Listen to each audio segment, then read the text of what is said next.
O que é o direito penal?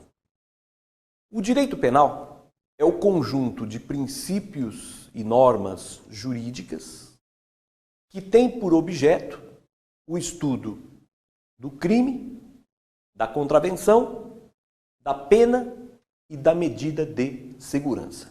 Ok? Então, um conceito aí de direito penal. Direito penal seria então isso, conjunto de princípios e normas jurídicas que tem por objeto o estudo dos crimes, das penas, das medidas de segurança e das contravenções penais. Ou, se quiserem, numa ordem mais adequada, tem por objeto o estudo do crime, das contravenções, das penas e das medidas de segurança. Ok? O direito penal tem caráter fragmentário. O que é o caráter fragmentário ou princípio fragmentário do direito penal? Significa, o direito penal só protege os bens jurídicos essenciais à vida social. Então, nem todos os bens jurídicos são protegidos pelo direito penal. O direito penal só deve se preocupar com aqueles bens jurídicos essenciais para a vida em sociedade. Por isso que se diz, o direito penal deve ter uma intervenção mínima, né? Deve proteger apenas aqueles bens jurídicos essenciais, como a vida, a integridade física, a liberdade. Ok? Muito bem. Então, o caráter fragmentário do direito penal significa, então, o direito penal só protege os bens jurídicos essenciais à vida social e não todos os bens jurídicos. Portanto, nem todos os bens jurídicos são protegidos pelo direito penal.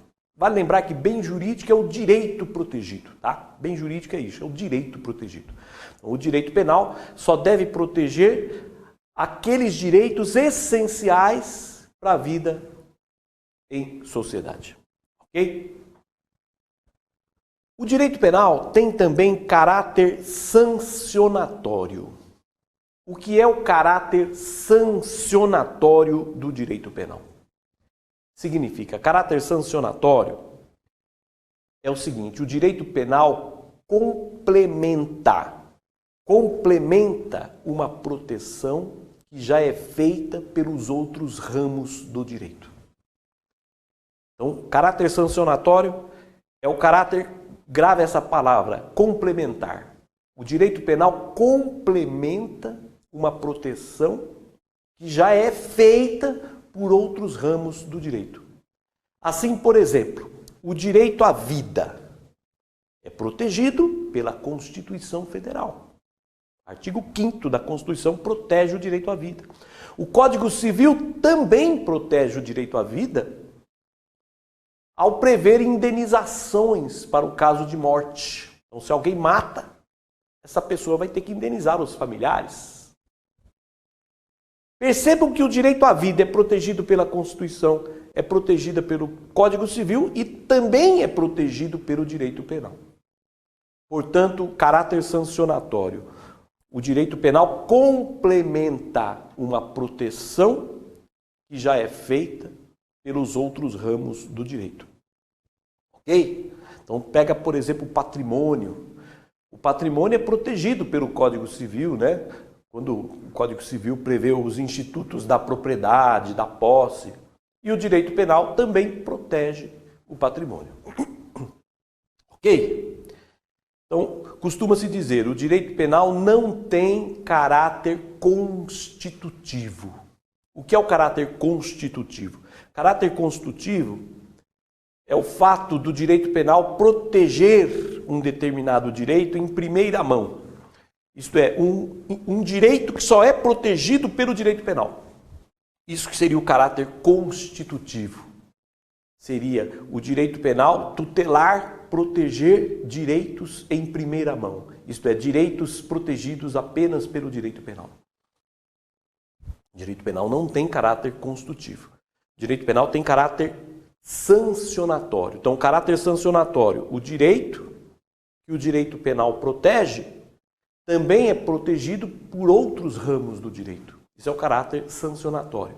O direito penal complementa uma proteção que já é feita pelos outros ramos do direito. Já o caráter constitutivo seria: o direito penal protege em primeira mão aquele direito. É o direito penal que tutela aquele direito. Só o direito penal protege aquele direito. Isso é o caráter constitutivo. Portanto, o direito penal ele tem caráter sancionatório, porque ele não tutela sozinho o direito. Quando o direito penal tutela o direito, é porque aquele direito já é protegido também por outros ramos. Então, o caráter sancionatório. O direito penal complementa uma proteção que é feita pelos outros ramos do direito. Tá? Esse é o caráter sancionatório. O caráter constitutivo, que significa aquele direito só é protegido pelo direito penal. Ok? Então, o direito penal tem caráter sancionatório, porque ele complementa uma proteção que já é feita pelos outros ramos. Mas, excepcionalmente, ele tem caráter constitutivo. Excepcionalmente. Excepcionalmente, há alguns direitos que só são protegidos pelo direito penal. Excepcionalmente, nós temos alguns direitos que só são protegidos pelo direito penal. Por exemplo, crueldade contra animais é crime ambiental, previsto na Lei do Meio Ambiente. Né? É o direito penal que protege isso. Alguns direitos do preso durante a execução penal são protegidos exclusivamente aqui pelo direito penal. Então, o Zaffaroni, penalista argentino, ele diz: o direito penal tem caráter preponderantemente sancionatório. Isto é, ele complementa uma proteção que já é feita pelos outros ramos, mas excepcionalmente constitutivo. Zaffaroni ressalva: excepcionalmente há alguns direitos protegidos apenas pelo direito penal. Ok? Bom, o direito penal pode ser direito penal do cidadão e direito penal do inimigo. O direito penal do cidadão, também chamado de direito penal normal. O que é o direito penal do cidadão ou normal? É o que prevê para o criminoso garantias. É o que prevê para o criminoso garantias materiais e processuais. E nesse direito penal, a pena visa recuperar o criminoso, reinseri-lo na sociedade. Ok? Então, o direito penal do cidadão é o que contém garantias materiais, isto é, garantias de direito material, garantias de direito penal, né? Garantias materiais e garantias processuais. Pois a pena visa recuperá-lo ou reinseri-lo na sociedade. Ok? Esse é o direito penal do cidadão. É um direito penal com garantias e que a pena tem o objetivo de recuperar o criminoso, de reinseri-lo na sociedade. E o direito penal do inimigo? Direito penal do inimigo é uma criação do penalista alemão Jacobs. Direito penal do inimigo é o que suprime ou restringe as garantias materiais e processuais do criminoso. Então, o direito penal do inimigo ele vai suprimir ou então restringir as garantias materiais e processuais do criminoso. Pois a pena não visa recuperar o criminoso aqui. A pena visa eliminá-lo ou inutilizá-lo socialmente. Então, no direito penal do inimigo, a pena ela não tem o objetivo de recuperar o criminoso. A pena tem o objetivo de eliminá-lo ou então inutilizá-lo socialmente. É o que aconteceu nos Estados Unidos naquele combate ao terrorismo logo após a destruição das Torres Gêmeas. Não é isso? Lá se implantou, no combate ao terrorismo, se implantou o direito penal do inimigo. Aqui no Brasil, na época da ditadura militar, nos chamados anos de chumbo, principalmente, que foi no governo Médici, se implantou aqui também o direito penal do inimigo em relação aos comunistas. Em relação aos comunistas.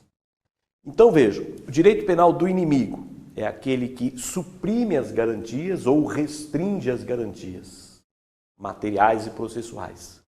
E a pena visa eliminar o criminoso ou então inutilizá-lo socialmente.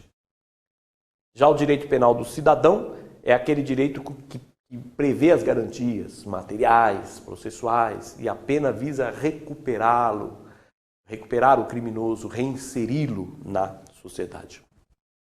Muito bem. No Brasil, vigora o direito penal do cidadão, porque o criminoso tem garantias materiais, processuais, a pena visa recuperá-lo, visa reinseri-lo na sociedade. Mas há alguns resquícios de direito penal do inimigo aqui no Brasil. Alguns resquícios. Primeiro resquício, RDD, que é o Regime Disciplinar Diferenciado. Prevê o isolamento do preso, né? O RDD, Regime Disciplinar Diferenciado. Quer dizer, isola o preso. Segundo resquício, a lei de abate à aeronave. Uma lei que autoriza abater uma aeronave que sobrevoa o território brasileiro sem autorização. Essa lei permite o abate da aeronave. Terceiro resquício, incomunicabilidade do preso. O artigo 21 do Código de Processo Penal prevê a possibilidade de incomunicabilidade do preso. Tá certo? Claro que vai depender de decisão do juiz. É até questionável se esse artigo foi ou não recepcionado pela Constituição. Isso vocês vão estudar em processo penal. Quarto resquício. No estado de sítio e no estado de defesa, artigo 137 da Constituição, durante o estado de sítio e do estado de defesa, permite-se prisão sem ordem do juiz. Permite-se prisão sem ordem do juiz. E se restringe as garantias do sigilo de comunicações telefônicas e de correspondência. Então, durante o estado de sítio e o estado de defesa, permite-se prisão sem ordem do juiz e permite-se a restrição das garantias de comunicações telefônicas, correspondência, etc.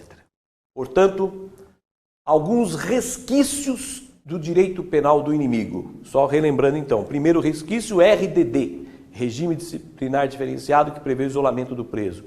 Segundo resquício, lei de abate à aeronave. Terceiro resquício, incomunicabilidade do preso, artigo 21 do Código de Processo Penal. Quarto resquício, durante o estado de sítio e o estado de defesa, permite-se prisão sem ordem do juiz e também permite-se restrição das garantias do sigilo, restrição do sigilo das comunicações telefônicas, do sigilo de correspondência, etc. Ok?